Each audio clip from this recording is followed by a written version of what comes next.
Hi guys, I'm Matt, and I actually just wanted to take a few minutes to share with you guys about what the Lord's been teaching me from the Word, to open up, the Word with you a little bit and show just what His Spirit's been speaking specifically into my heart with the Word since even, before break. So this is something that I've really just been studying since last semester. Taking some time to go through the Old Testament with our action team, and ultimately the entire Bible, but right now we're in the Old Testament, and so as a result you read through some of the stories that you don't always spend a lot of time studying in church. They just don't come up that often, but there are some real gems in the Old Testament, and the Lord opened one of those up to me and was really willing just to speak truth into my life in that way. So it's been said that like our hearts are idol makers, that we are constantly placing something else in the place of our God and saying, I want to get what He has to offer me from them. So, I've been intentional about trying to pursue those idols in my own life and tear them down. But as you know, because I'm sure you come to that same place of not wanting those idols there, that doesn't always work the best. Those idols are deeply ingrained in our hearts, and even though we may know that they're things of wood or stone or clay that have mouths and ears but don't speak or hear, and though we know that to be true, like, we can still look to them and continue to run back to them. So I wanted to give you a story about idols interacting with our God from the Old Testament. So this is 1 Samuel 5, 1 through 5. It says, when the Philistines captured the Ark of God, they brought it in from Ebenezer to Ashdod. Then the Philistines took the Ark of God and brought it into the house of Dagon and set it up beside Dagon.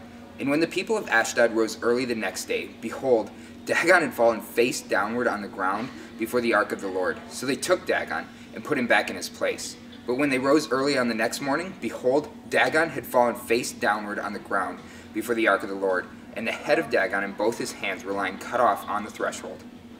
Only the trunk of Dagon was left to him. This is why the priests of Dagon and all who enter the house of Dagon do not tread on the threshold of Dagon and Ashdod to this day. I don't know how familiar you guys are with the imagery of the Old Testament, or even with things like the Ark of the Covenant, but the Ark was really this box, essentially, in which they had put the stone tablets that the Ten Commandments were written on. But it was also the thing that sat in the most holy place in the middle of the sanctuary. This was the place where Moses, or the high priest at the time, would go to meet with God. And there was a seat on top of it called the mercy seat, or the atonement seat, or the atonement cover. There's a variety of names there. But it was from that point that God spoke to them, that He spoke to them and that they heard Him. It says that Moses spoke to God as a friend, and it was from that place that he did that. So this is a story of the Philistines stealing that object, and really it has to do with the Israelites failing here and failing to obey God and placing priests who weren't godly in charge of the Ark of the Covenant, and that's how they lost it. But still, this was the Ark. This was a holy object associated with the very presence of our God.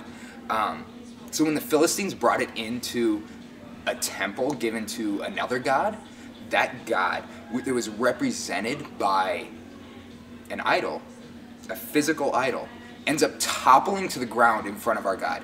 He ends up toppling to the ground the one day, and they come in and they're like, okay, something happened, we'll set him back up.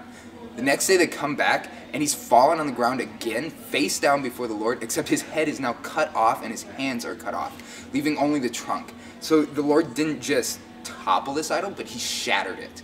That just gives us an impressive and amazing promise about our God, that He's not willing to let these idols stand in our heart. He knows that we are weak, and He knows that we continue to turn back to them, and He recognizes that as sin and hates it, but He's not letting us fight that on our own.